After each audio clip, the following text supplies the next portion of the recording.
Welcome to Biohacking Insight, where we delve into the science of optimizing your body and mind. Today, we're diving into a topic that has fascinated humanity for centuries. Have you ever wondered if there's a way to unlock hidden potentials of your mind? A secret key that could elevate your cognitive abilities, emotional stability, and overall well-being. What if I told you that the answer lies right in the center of your forehead? No, this isn't some mystical mumbo-jumbo. It's grounded in neuroscience. Third eye meditation, a practice that has been around for thousands of years, but has now been brought to the attention of modern science by the work of Dr. Andrew Huberman. Now you'll see a number of different forms of art where somebody will, it'll be a picture of a face and the eyes will be closed, or sometimes open. There'll be literally a third eye, like a cyclops eye in the middle of the forehead. That has been proposed for many thousands of years. But we are not talking about mysticism or folklore. We're talking about neuroscience and how you can harness the power of your third eye to improve your cognitive function, emotional well-being, and overall quality of life.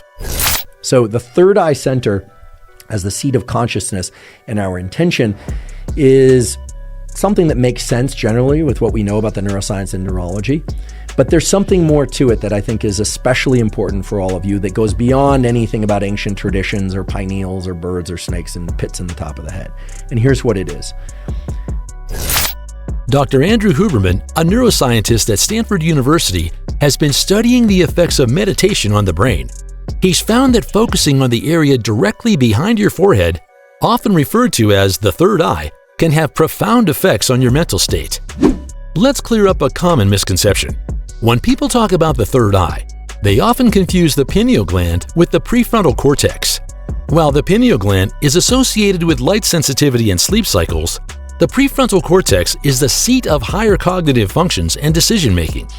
In the third eye meditation, the focus is on the prefrontal cortex right behind your forehead, not the pineal gland. So let's not mix apples and oranges here.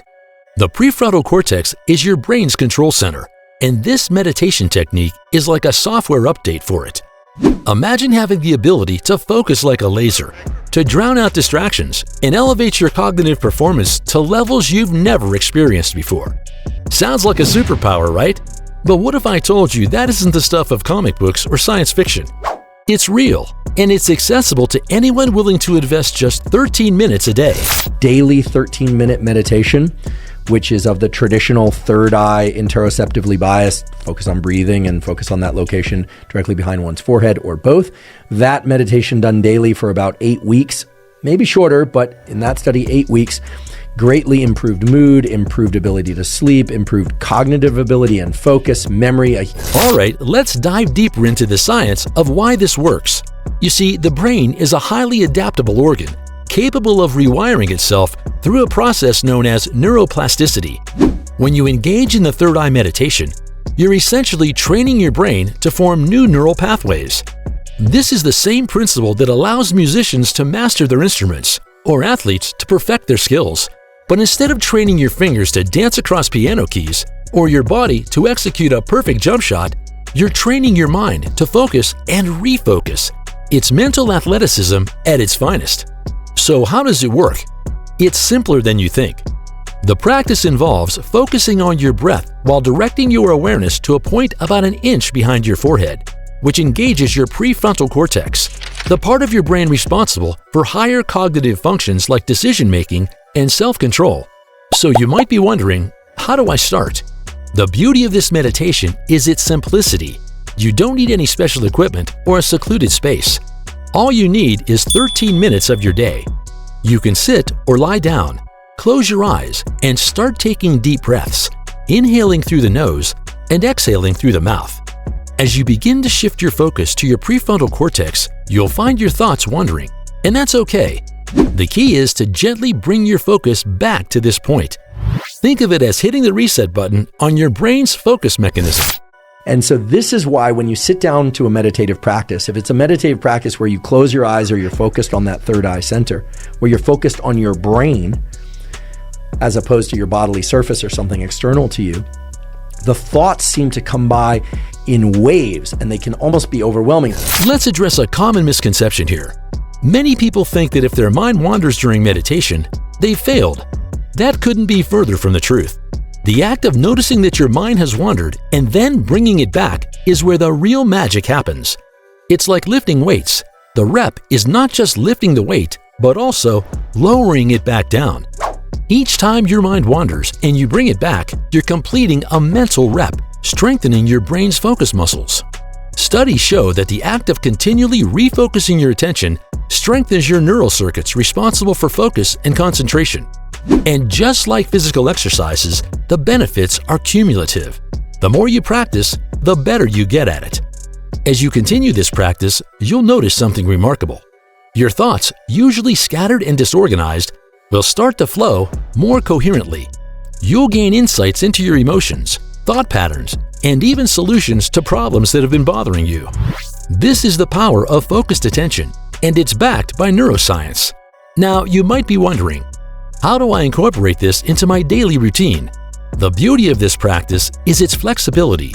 You can do it in the morning to kickstart your day, or during your lunch break to recharge. But a word of caution, avoid doing this meditation within 4 hours of your bedtime. The heightened focus and engagement of your prefrontal cortex could disrupt your sleep. If 13 minutes sounds daunting, start small. Begin with just 5 minutes a day and gradually work your way up. Consistency is key in biohacking, and the more you practice, the more you'll reap the benefits. And remember, the goal is not to achieve perfect focus, but to improve your ability to refocus. Speaking of benefits, there are numerous ones. Here are just a few. The practice of third eye meditation has been shown to improve mood, sleep quality, and cognitive abilities. But how does it work? When you focus on your third eye, you activate the prefrontal cortex, which in turn releases neurotransmitters like dopamine and serotonin. These are the feel-good hormones responsible for elevating your mood and reducing stress. Think about it. How often do you find your mind wandering during important tasks? How frequently do you find yourself stressed out, unable to focus, or even forgetful? This simple practice can be your first step toward reclaiming control over your mind and, by extension, your life. But that's not all. This practice also enhances your emotional intelligence.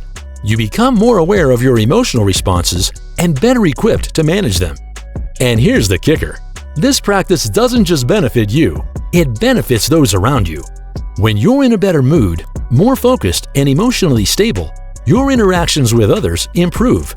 You become a better listener, a more empathetic friend, and a more effective leader. So are you ready to unlock the untapped potential of your mind? This meditation technique stands out as a simple yet effective tool. The journey of 1,000 miles begins with a single step, and your first step is just 13 minutes away. Take that step today and transform your life, one focused moment at a time. And hey, we'd love to hear about your journey. Drop a comment below, sharing the first change you've noticed since starting this practice. If you enjoy this journey and want to keep boosting your performance, don't miss our next video that explains the one coffee mistake everybody makes and Dr. Andrew Huberman's caffeine routine for peak performance.